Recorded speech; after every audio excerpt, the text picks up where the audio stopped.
कि उन्होंने criminal background के कैंडिडेट को ही क्यों चुना। ऐसी क्या मतलब थी जो उन्हें और कोई कैंडिडेट नहीं मिला, उन्हें भी पब्लिश करना पड़ेगा। तो ये इसलिए कि ताकि अपने कैंडिडेट को जानने का मौका आपको मिले। ये भी हमने एक एप्लीकेशन इंट्रोड्यूस किया है। जितनी एनफोर्समेंट एजेंसीज हैं they are all on this system, so that वो एक साइलो में काम ना करें और एक साथ मिलके वो क्या कर रही हैं, कितना पैसा पकड़ रही हैं, कितना आर्म्स पकड़ रही हैं, कितनी ड्रग मैसेज दिया गया है कि सारे चुनाव को प्रलोभन मुक्त और लेवल प्लेइंग फील्ड के साथ में कराना उनकी जिम्मेदारी है।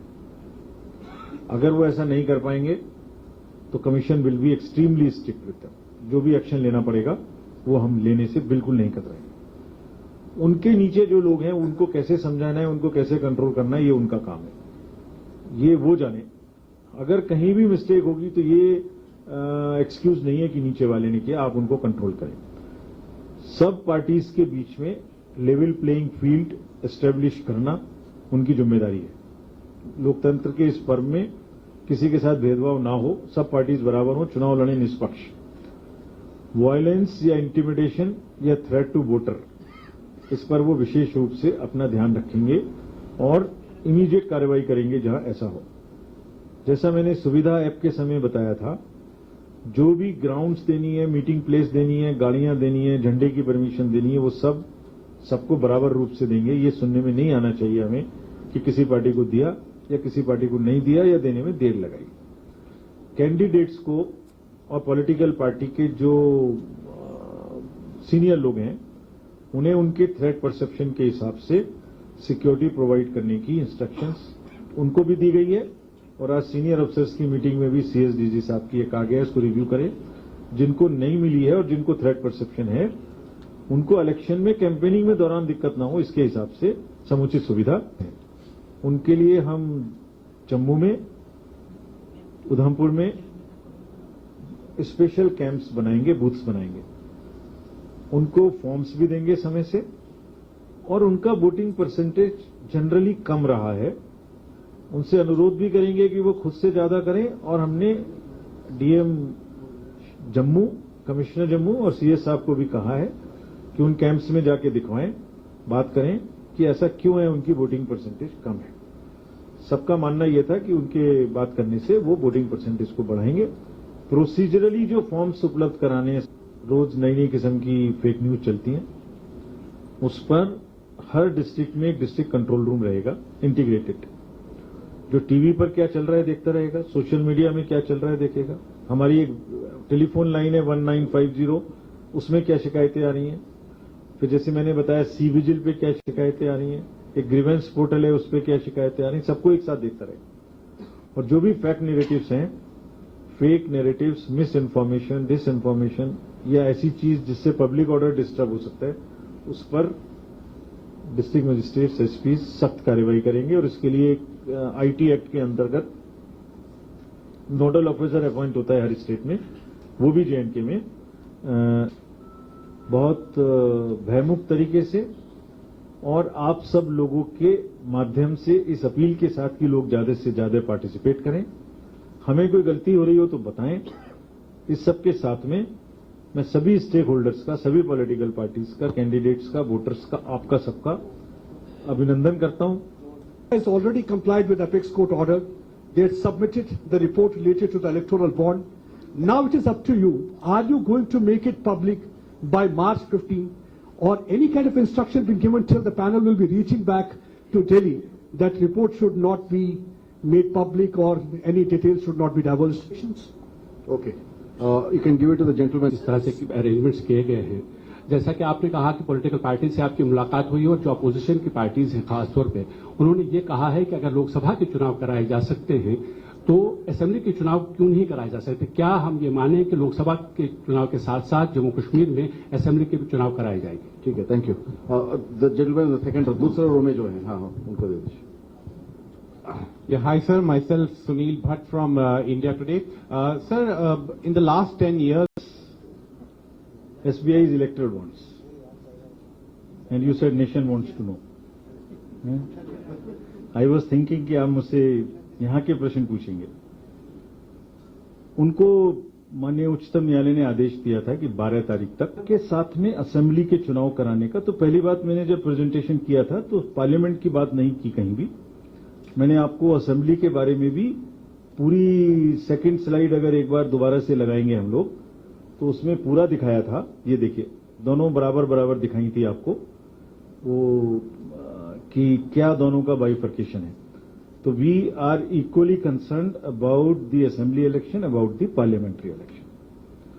और कल लोगों ने ये भी कहा हमसे पॉलिटिकल पार्टी में, जो आपने भी कहा कि आपने इतना समय क्यों लगाया, ये भी प्रश्न कहा।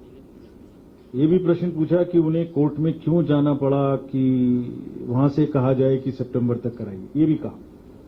इसका भी जवाब आपके माध्यम से मैं आज देता हूं, अभी तक नहीं दिया था, आज देता हूं। जैसे आप अवगत हैं, J&K का जो रीऑर्गेनाइजेशन एक्ट था 2019 में आया। 2019 में जब एक्ट आया तो उसमें 107 असेंबली की सीटें निर्धारित की गई थी, जिसमें से 24 पाक ऑक्यूपाइड J&K की थी। उनको खत्म कर दें तो 83 बनती। ये सब आपको पता है। 83 में से 7 SC की थी और ST की नील थी। उसके बाद 2022 में डिलिमिटेशन को एक्सेप्ट किया गया। तो उस समय तक तो चुनाव होने का मतलब ही नहीं था। जब डिलिमिटेशन हुआ 2022 में, तो वो सीटों की संख्या बढ़ा के 107 से कर दी गई 114। ठीक है, तो असेंबली की संख्या पीओके को खत्म कर दें तो 83 के बदले हो गई 90। और उसमें 2 चीज और की गई कि एसटी को 9 सीटों का रिजर्वेशन दिया गया। तो मैं अगर दोबारा से आपको पूरी बात बताऊं तो 107 बढ़ के 114, 107 से 114 हो गया, 83 से बढ़ के 90 हो गया, और नई चीज हुई कि 9 सीटें रिजर्व हो गई। और इन सबको so there was a dissonance between the reorganisation act and the delimitation. तो इन दोनों को एक करना पड़ेगा। वो एक कब हुए? दिसंबर 2023 में। दिसंबर 2023 में कश्मीर रीऑर्गेनाइजेशन अमेंडमेंट एक्ट 2023 आया, जिसमें क्या किया गया? 4 चीजें की गई। Schedule 2 of the RP act change करके वो संख्या 107 से बढ़ा के 114 की गई। असेंबली की संख्या 90 की गई। रिजर्वेशन 9 का एक्स्ट्रा प्रोवाइड किया गया। और इसके अलावा 2 काम और किए गए जो डिलिमिटेशन कमीशन ने कहे थे। वो 2 काम क्या थे? कि 2 सीटें माइग्रेंट्स के लिए रिजर्व की जाएं, जिसमें से एक वुमेन की हो। और इसके अलावा एक और प्रोविजन था, provision for 1 nomination for displaced person from PoK. ये भी किया गया। तो रीऑर्गेनाइजेशन एक्ट को डिलिमिटेशन का मीटर डाउन हुआ 2023 दिसंबर से। तो कोई डिले नहीं हुई हमारी तरफ से। तो हम अपने दायित्व से पूरी तरह से वाकिफ हैं। इस बात से भी वो पूरे सजग हैं कि कोई पॉलिटिकल वैक्यूम नहीं रहना चाहिए, जल्दी से जल्दी चुनाव होने चाहिए। बट ये अभी 3 महीने पुरानी बात है, अभी तो सीजन शुरू हुआ है। और दोनों चीजों को मैंने आपके सामने प्रेजेंट किया है। दोनों के उसी के अनुसार हमने रिव्यू किया है कि हम एक साथ कराएंगे या हम आगे पीछे कराएंगे। जो भी करेंगे ये हम सिक्योरिटी की सिचुएशन को देख के सबके फीडबैक के बाद में इस पर निर्णय लेंगे। और ये निर्णय जब लेंगे तो सबसे पहले आप ही को बताएंगे प्रेस कॉन्फ्रेंस में जब हम अनाउंस करेंगे। बट मूड पॉइंट इज, जल्दी से जल्दी दोनों चुनाव हम करेंगे। कोई डिले नहीं हुई है।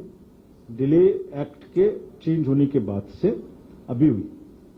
सो इसको जल्दी से जल्दी करेंगे जब भी हम इस पर निर्णय लेंगे, कंबाइंड रूप से बैठ के, taking inputs of the political parties, all the district magistrates, SPs, IGs, DIGs and the senior officers of the state government, paramilitary forces. We have taken feedback from everybody कि उनको कितनी सिक्योरिटी की requirement होगी।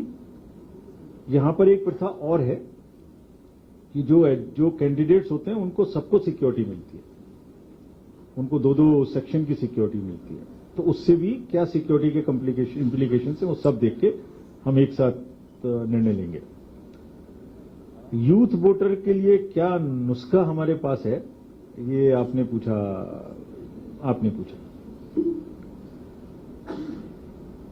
List में ले आए, अगर electoral role